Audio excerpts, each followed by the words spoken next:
A sexual assault victim is speaking out against the Canadian justice system after learning how short of a sentence her offender was given. She says she feels like the system has failed her.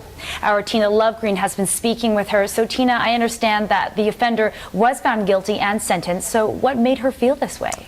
Well, Leanne, the victim, who we can only identify as KW because of a publication ban, told me she feels this way because her offender was granted day parole earlier this month. The offender, Gilles Robert Leger, was sentenced to 3 years in prison, but after spending 8 months behind bars, was granted day parole.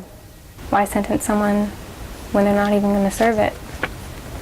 Why look for justice and have hope in the system when it just terribly failed me? Court documents show that the sexual assault happened in October of 2011 when KW was 15 years old. She had gone camping with her friend and her friend's stepfather, Leger. And during the trip, Leger bought the girls alcohol and was drinking himself. He then offered to take KW for an ATV ride. I ended up on the back of the quad and he raped me. And on the way back, he told me not to tell anyone. In the court documents, the judge called this a very troubling case against a vulnerable young woman.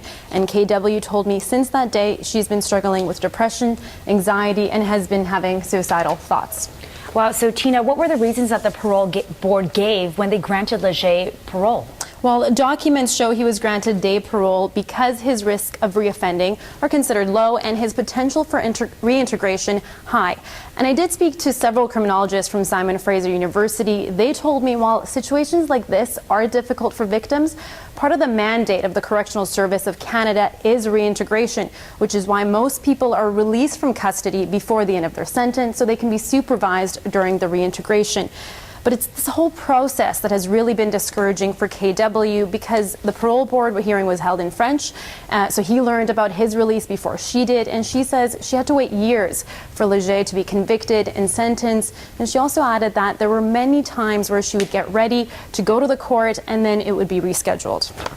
Throughout this whole time, I feel I was blamed. I had to prove myself. I felt like I was on trial. He was not on trial. Jill just sat there. I had to testify. I think one day was just 8 hours. Tina, her journey sounds understandably very difficult. Has she had any second thoughts about coming forward?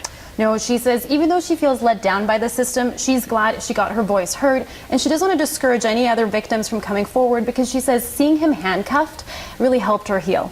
All right, thank you so much, Tina Lovegreen. You're welcome.